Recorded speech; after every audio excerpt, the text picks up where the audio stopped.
We're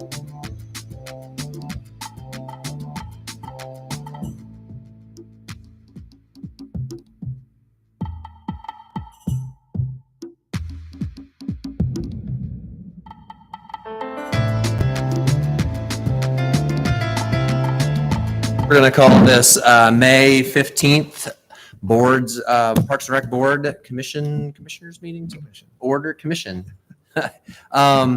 Looks like we have some new staff with us today, Keith. Yeah, before we get started, so just want to introduce Prasha Maddox. She's our new office manager. She actually had been working with us through Palmer Group as a temporary employee for almost a year, maybe 10 months. But office manager is a new position with Katie, who was here. That position was a secretary one, but we looked at Courtney, Joshua, and I, and others have had a lot of conversations as to what do we need moving forward.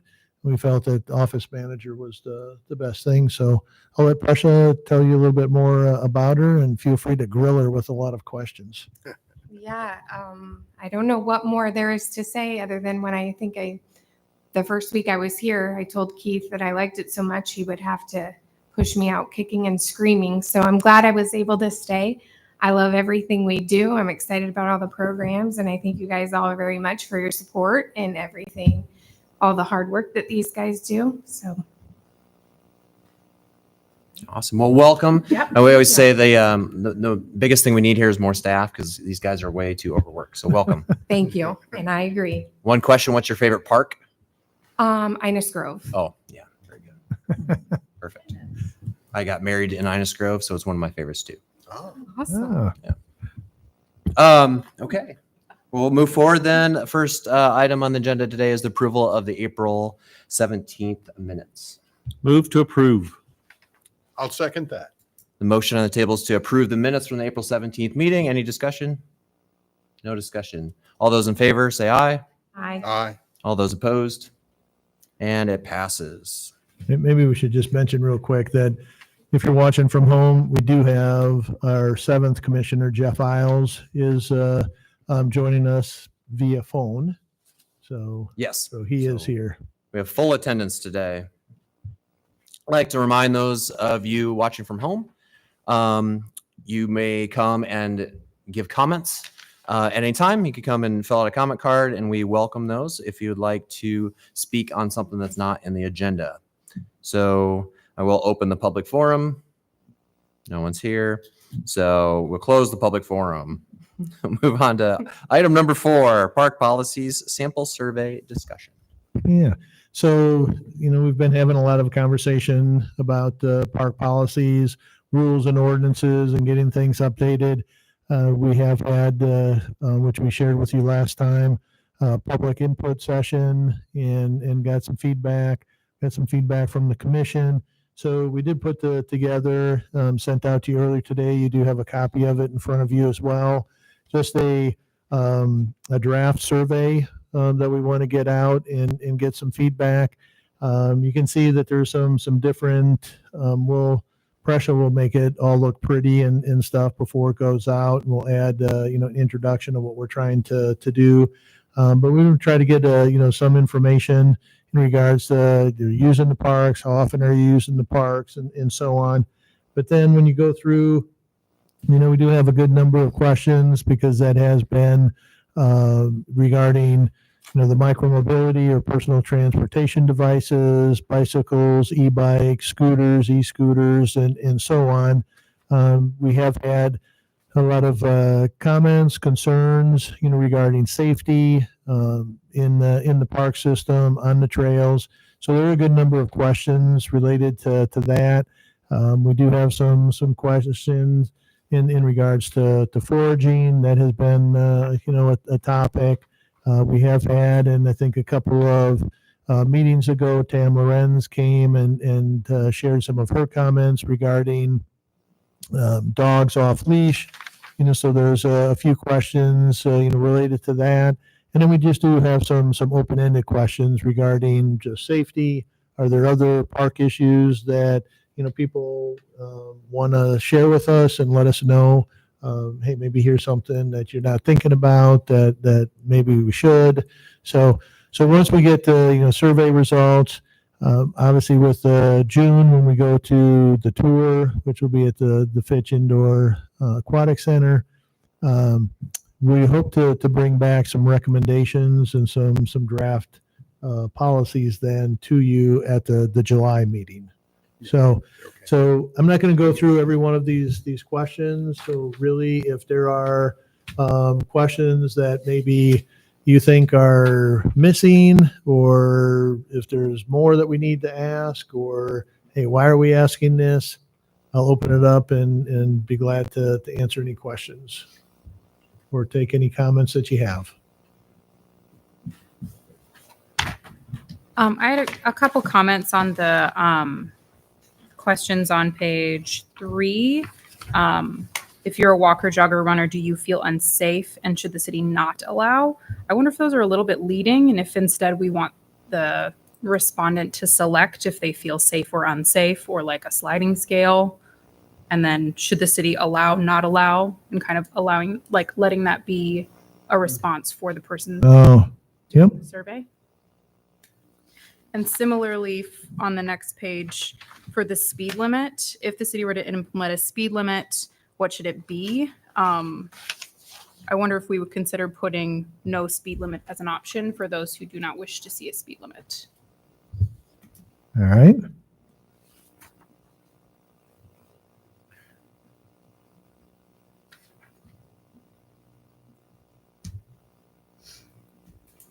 Very good. As with a speed limit that you have listed, would there be some way to work in a question of speed limit in the proximity of pedestrians?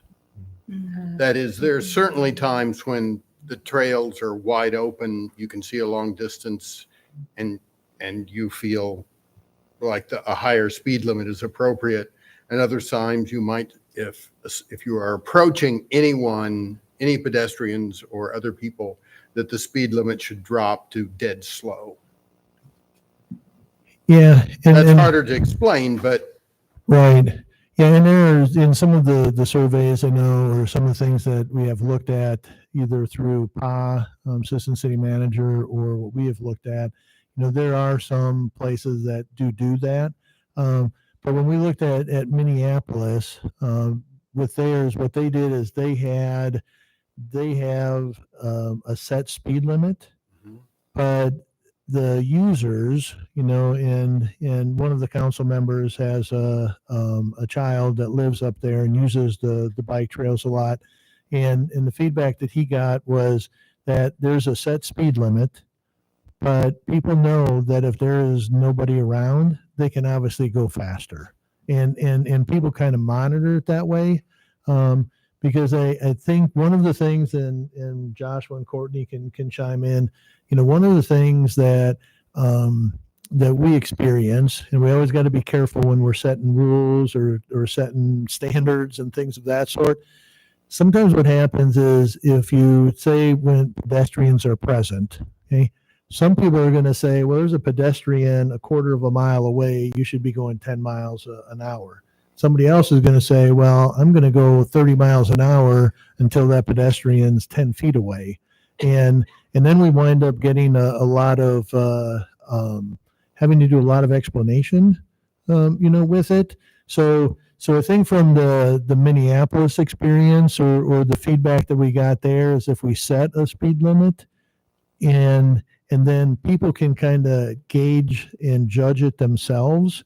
Because if somebody goes out there, say at 6 o'clock in the morning and there's nobody around, they're going to go as fast as they want. And is anybody going to care? No. But if you go out there, I was out there Sunday morning, went for a walk. I got up there about 7 and I tell you, there are a lot of walkers that go around and then they're pretty consistent, walkers, joggers, and so on. So I understand what you're saying. I'm just wondering if, and you guys can chime in if you think, but I think sometimes when you start putting some of those caveats on there, then we went, well, they were this far away, they were that far away, they were, and then all of a sudden it makes it harder to enforce with it. So that's my only concern, about that, Jeff. But it's a good question. Well, it's just that enforcement of any of this is extremely difficult, and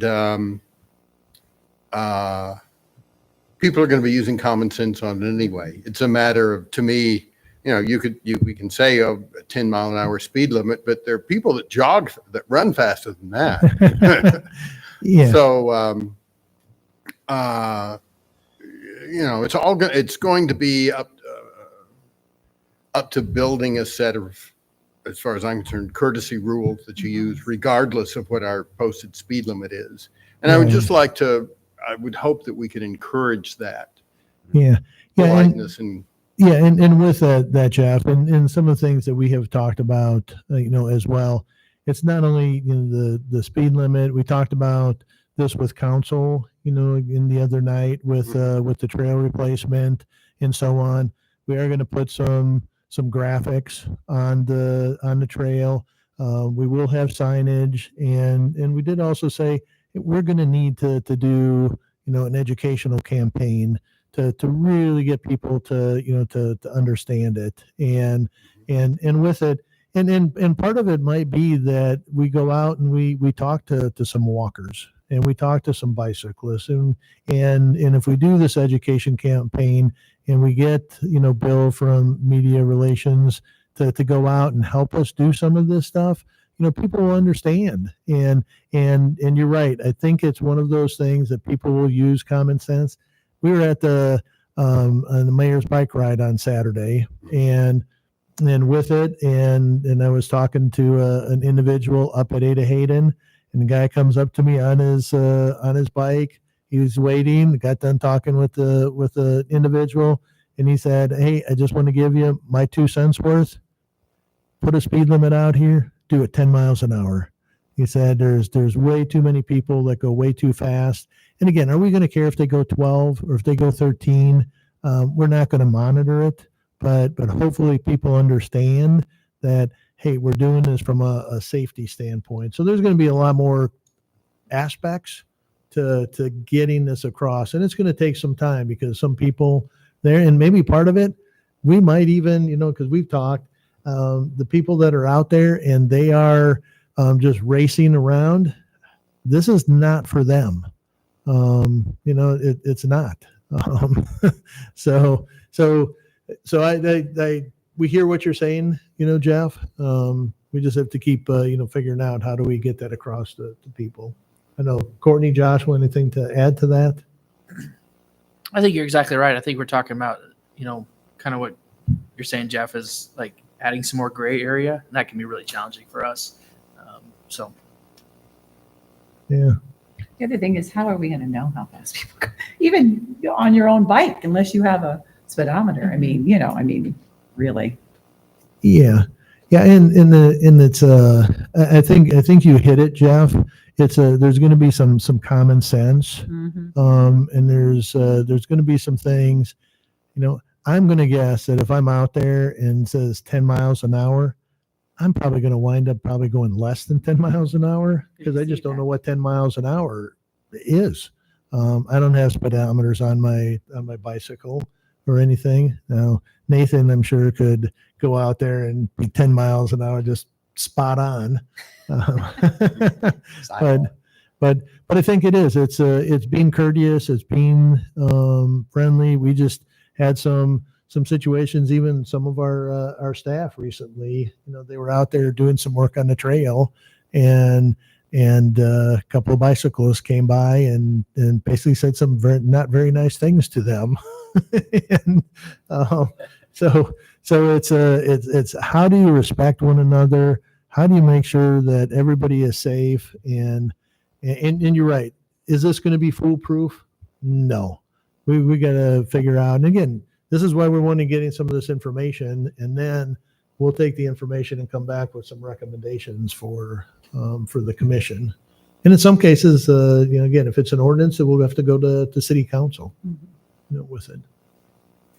This is kind of beyond the survey, but kind of to your points that you're making, I think if the determination comes that e-bikes are going to continue to be allowed on the trails and that there will be a speed limit, I think it would be wise to maybe discuss specifically with e-bike owners, because I've recently, or riders or users, I've recently ridden an e-bike for the first time, and they're heavy. And especially if you have cargo or a child or someone on the back, you're immediately going at least 10 Yeah. just to get going.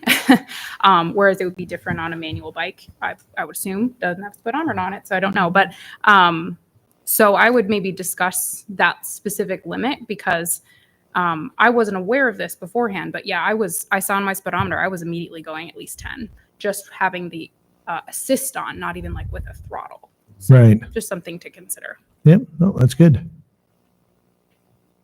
What other comments, questions? Are there things we're missing? Keep going. One Jeff. more. Yeah. On the first page, are you aware of the City of Ames park rules? Is a little ambiguous to me. Are you aware that park rules exist? Have you ever looked at them? Are you generally aware of, I think people are generally aware that parks have rules, but are you aware of how to find the park rules? I realize you get down to the next question for that, but the first question is a bit ambiguous. I would look at that on a multiple question test and go, what do they want?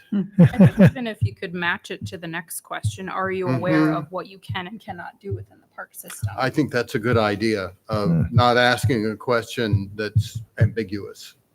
Yep.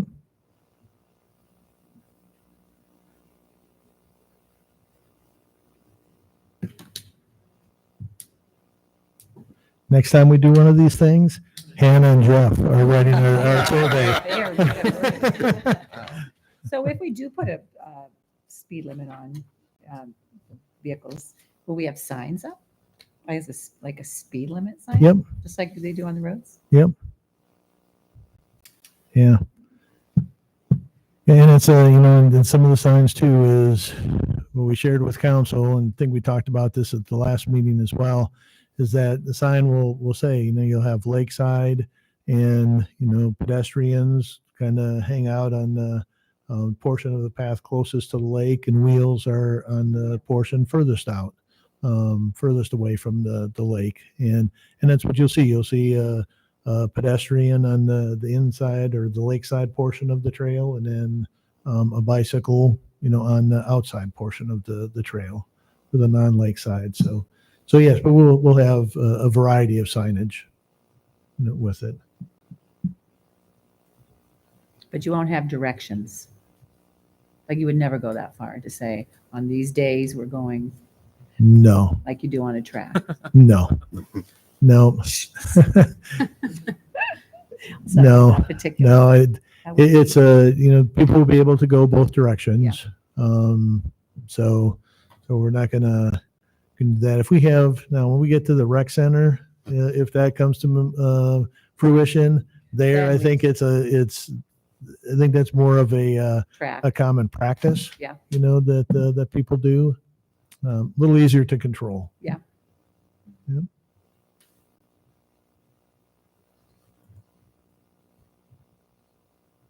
Okay.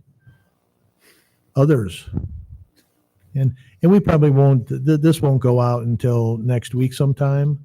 So if there are other things, or if you're reading through it and these are great ideas, just little changes in how we're asking them is very good. We want it to be clear. So if you have other things, let us know. Anything we're missing? Oh, go ahead, Hannah. One other thing on the foraging question, should foraging be allowed in the park system? Instead of just yes or no, I wonder if there should also be an option of in like designated areas. If that's Good. and yeah, in designated areas rather than just yes, no generally.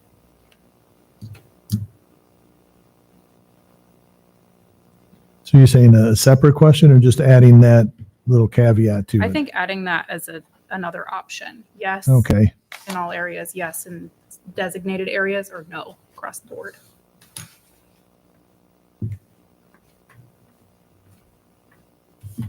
Because I guess I also wonder how many, if this would, if people would be interested in foraging in all of the parks. I guess I haven't looked for things that are forageable. Yeah. Um, Yeah. I was actually just talking to somebody on Monday, and they were showing me pictures of golden mushrooms, Mhm. and with it, and she said these were not in the park system, but they don't have any lookalikes. They're very easy to spot because of the golden color, the way the kind of the ribs or the veins go on the mushrooms, but very easy to spot and very good to eat is what she said. So yeah, some people, yeah, we'll have to see. They will be on public land. I mean, they're certainly in Ames thick in many places. Yeah. She had the picture she showed me. It was like a whole table full of these golden mushrooms. Yeah. She hit a good spot. She didn't tell you where that was? No. Or if she did, I'm not going to share. Yeah. I'm gonna pull a Dwayne. I just can't remember. Just don't.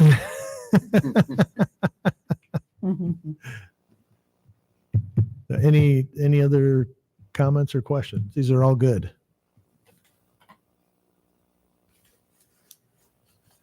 Yeah. All right.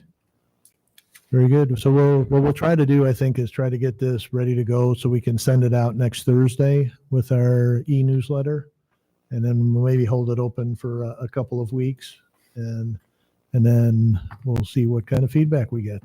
I like it. All right. Very good. Thank you. Let's move right into project updates. Fitch Family Indoor Aquatic Center. Yeah. So we have Joshua and I went out to the site last week. We had to look at some samples, to approve some samples, and then while we were out there, we took a walk through. The wellness pool is coming along very well. There was one section of a wall that wasn't up yet, but I think that has been poured now, and or maybe early next week it will be. And they have started digging the basin for the lap pool, and with that, so that lap pool is going to be 9 feet deep. So they have to go down probably 12, 14 feet to get everything in. With that, that's the first time that we did hit groundwater with it. So they did take some samples of the groundwater, took it down. We have a contract with Impact 7G. They were bought out by Eocene. So gave them the samples, and maybe even get some results yet this week, tomorrow. I didn't see anything in my email before the meeting, but either then or early next week, we'll see. So to continuing to work on, and I tell you, Josh and I went in there, the amount of conduit that is going to be in the floor is incredible.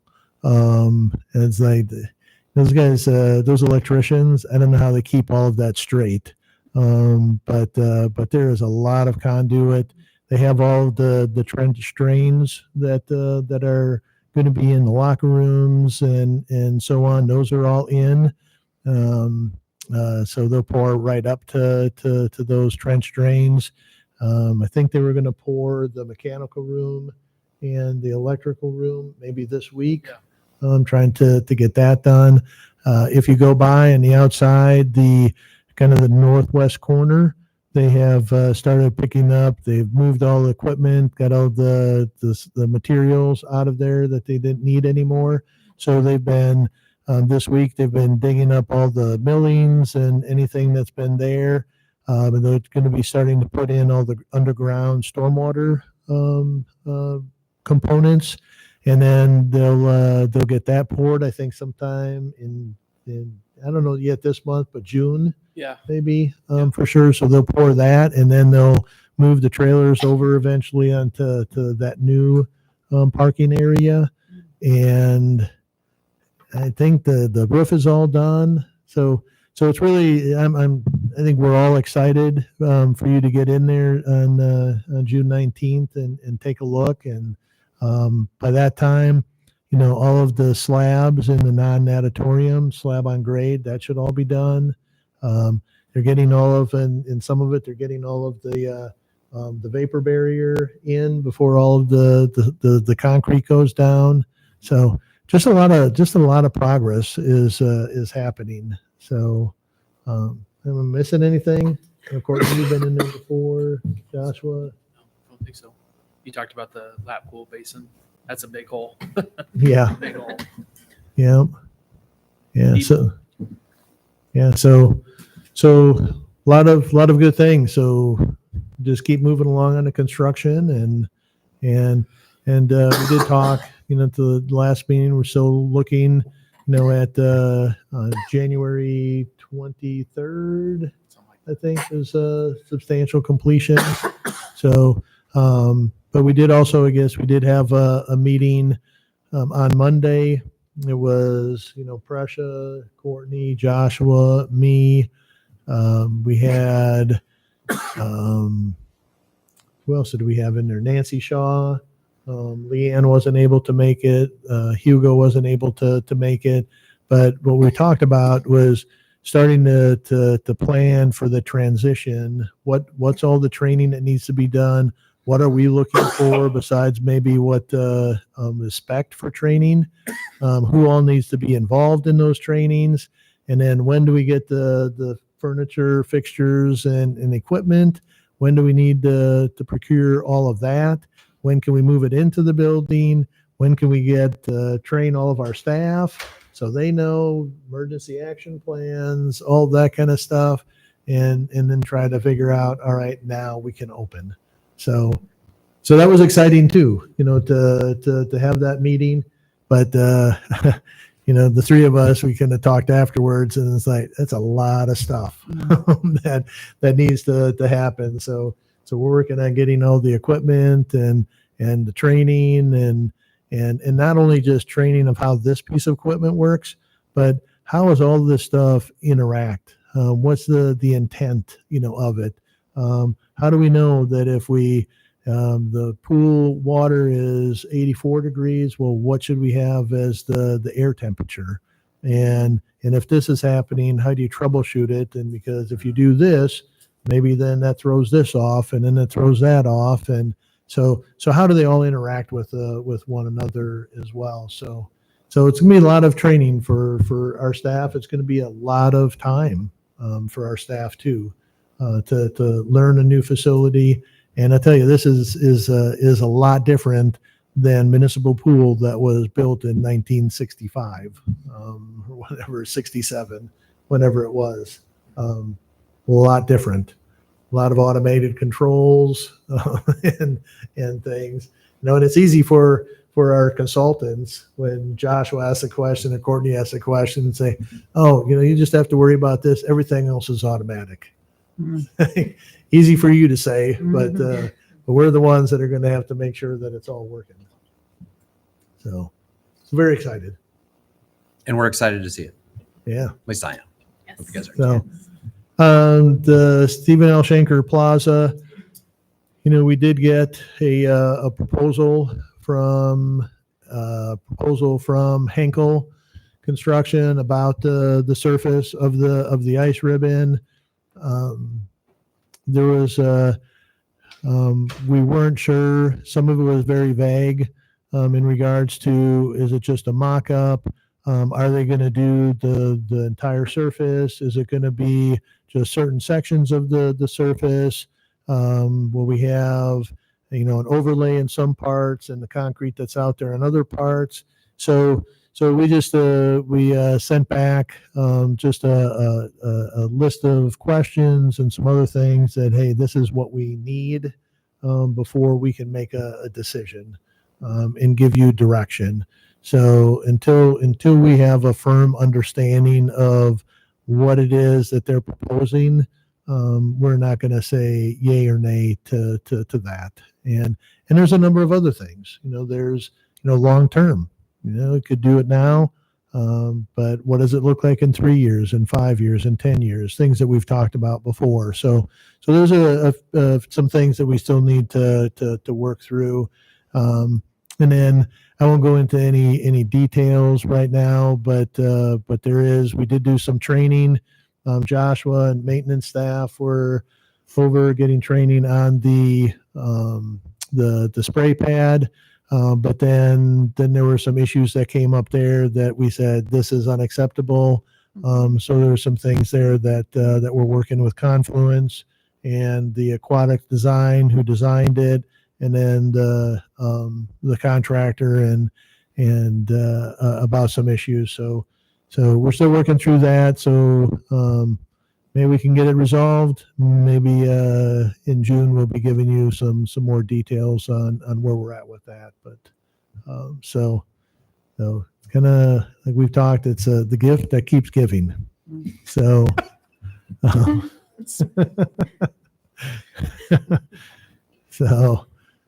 So that's anything with, I don't think all the plant material has been in. The Plant material is supposed to go in the ground starting Monday. and the seed has not gone in yet. That's when they're gonna do all the landscaping starting next week, including seeding and other shrub material. So, You're So gonna replace a couple of those dead trees Yeah. already? correct. Yep. yeah. So anything else missing on that one? No. No. Now, but I'll let Joshua give an update on the agility course. Yeah, so if you've driven by Car Park lately, they've started installing some of the equipment, which is exciting. All the pavement is, excuse me. If you've driven by Car Park lately, the equipment is, the agility course equipment has been, it's almost completed. It should be completed by the end of the day tomorrow. Obviously, before that, all the concrete was poured. So the next steps include the safety surfacing will go in. That'll be installed. The shelter that's going to be on site, it's going to be erected by our staff, will be delivered sometime next week. So we're moving right along on this project. Really excited. So hopefully be done by the end of June. Hopefully, I'm not exactly sure when the surfacing contractor will be here. But yeah, everything's all in all is going really, really smoothly. So And Courtney, we talked about mini pitch. So the mini pitch at Lloyd Kurtz Park, if you've driven by that lately, the concrete has all been poured, all the pathways are in, the fence and lights are now up around the court, and then just the past couple days they have completed the painting of the surface as well. So all the lines are getting painted on the courts, and so that project is nearing completion. Contractor's date to have that completed is by the end of this month. So we'll be looking at also doing some things incorporating signage as far as donation plaques and those types of things from all the donors who contributed to the project. Also a separate sign out front naming the Friedrich pitch to have that a prominent stance in addition to the park. And then what am I missing?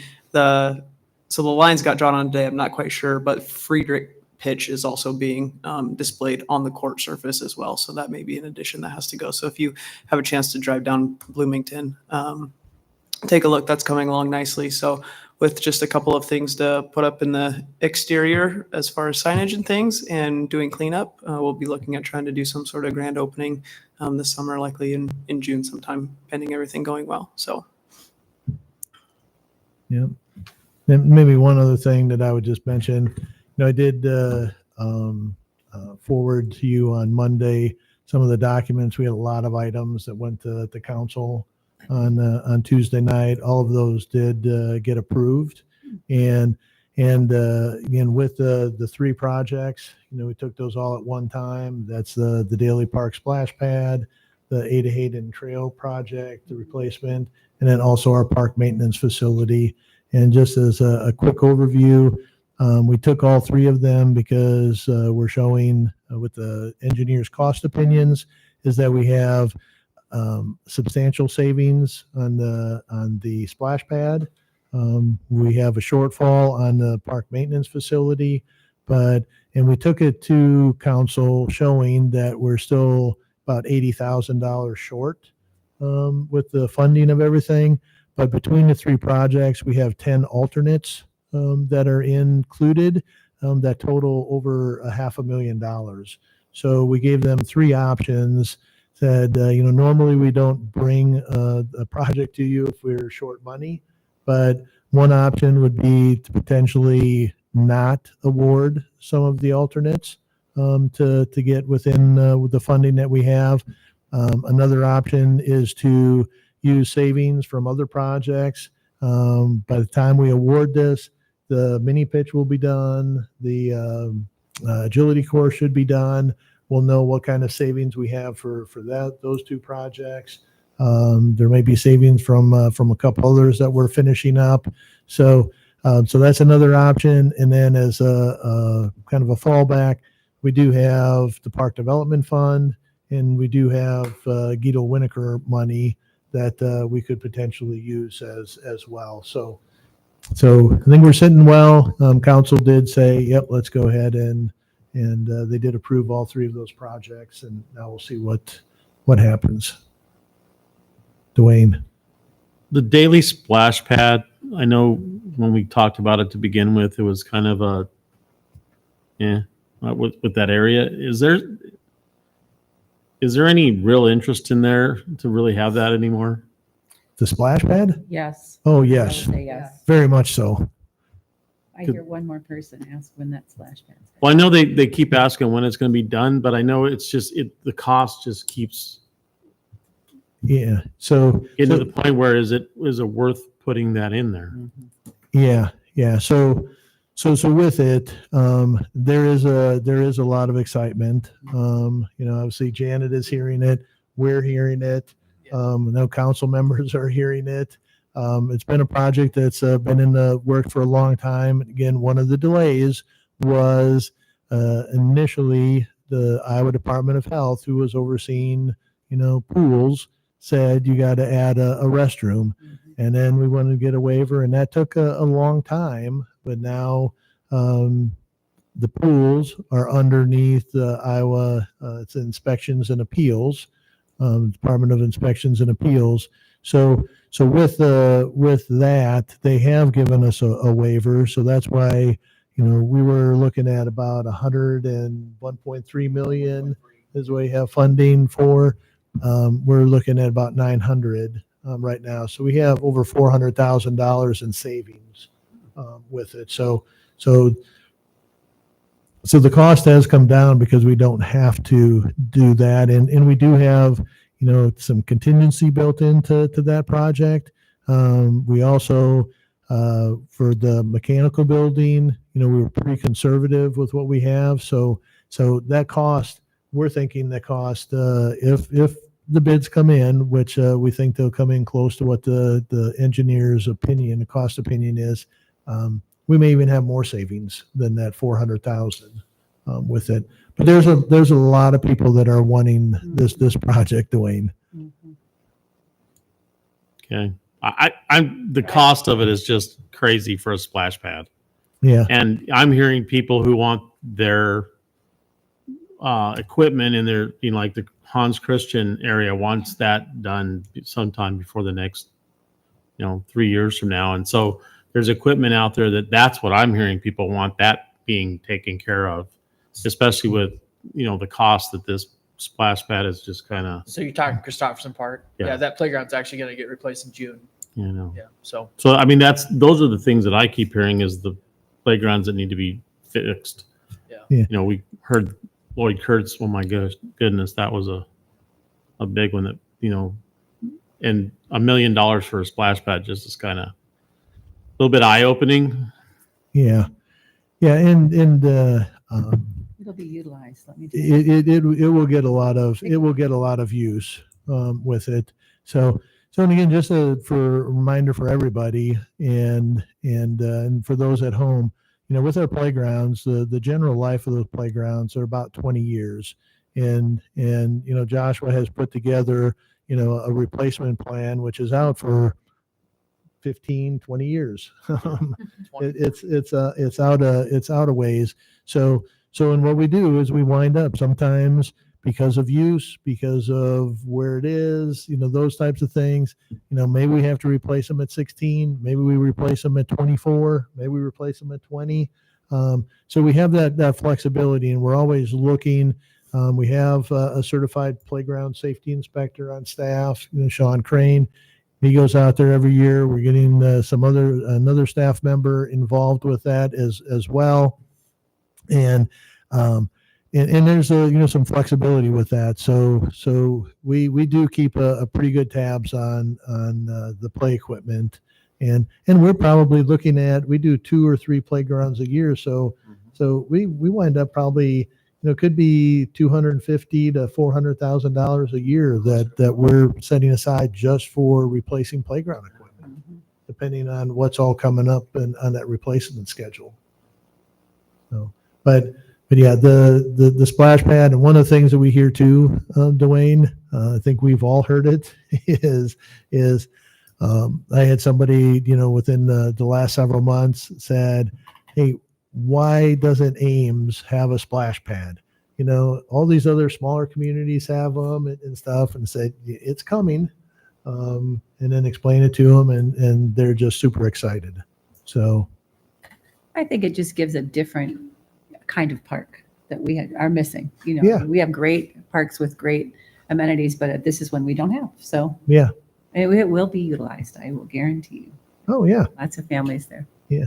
And that's we've talked about this many times, is, trying to diversify what we offer in the parks, the splash pad, the spray pad, the ice skating, the agility course, the mini pitch, there's a lot of things that we've been really working on to diversify our offerings or the amenities. So I think, and we're hearing positive comments from people that they're really liking it, especially people that are moving into town that, on the bike ride, I had several people say, we just moved into town recently, and this is an awesome park system.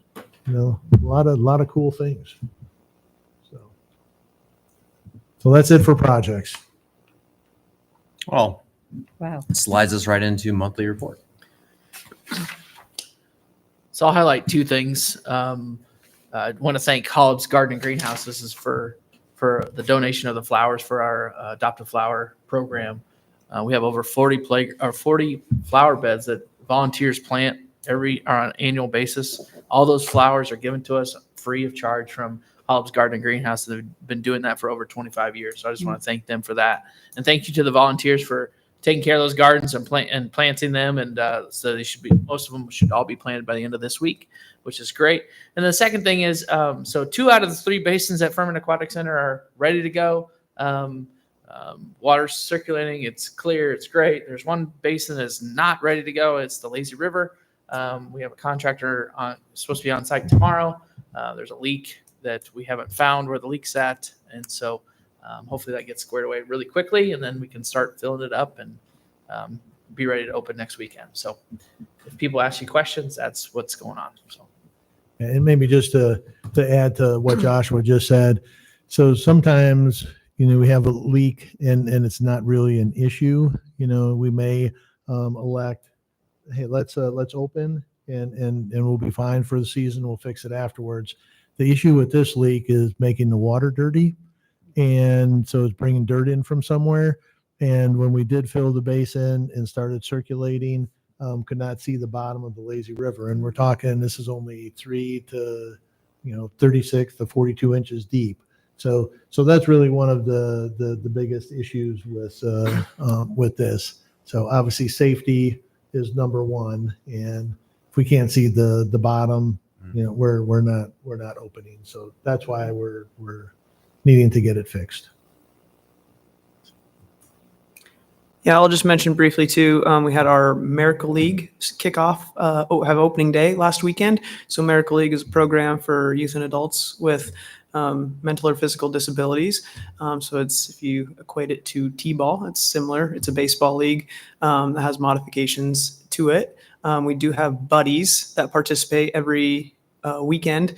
A lot are local organizations, Iowa State Athletics, that come out and serve as buddies, which are partners for each player to assist them while they're at bat and out in the field.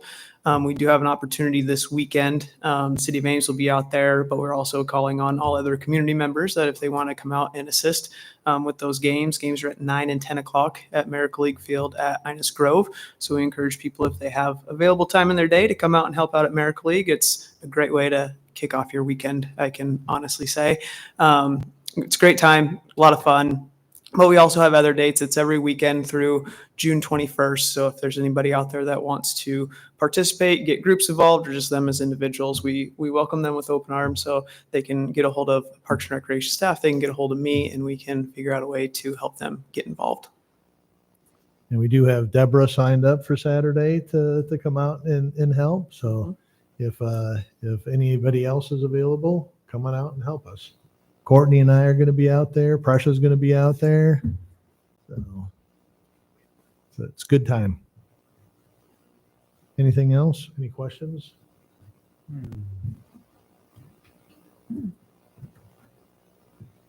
Okay, we'll move on to commission member comments. If anybody has something they'd like to add. I want to congratulate you guys on the community garden responses. I mean, my goodness, people are just packing stuff into these, having a blast. I saw 3 or 4 families at the one over there off of Delaware that just, it was kind of fun to see them, because last year that thing just looked like a forest. So they're even going outside the fence. So that was a wonderful thing to put over there. Thank you for doing that. Yeah, thank you. All the new playground equipment looks really nice too. Drive by the one out every day. It looks really nice. I used one of them. It's great. What did you say? I went to one of the new Which one did you go to? playgrounds. The one across from Jack Trice. Stuart Smith. Yes. Great. Stuart Smith. Yep. That's the one I drive by. Yeah. Great. My daughter loved it. Good.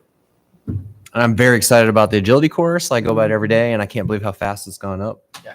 And it looks like Ninja Warrior course is getting set up right here in town. It'd be cool. That's fun. So I encourage anybody listening at home, go by the parks. The flowers look great. Again, thank you, Holub. It's amazing that we have these community flower patches that put in by volunteers.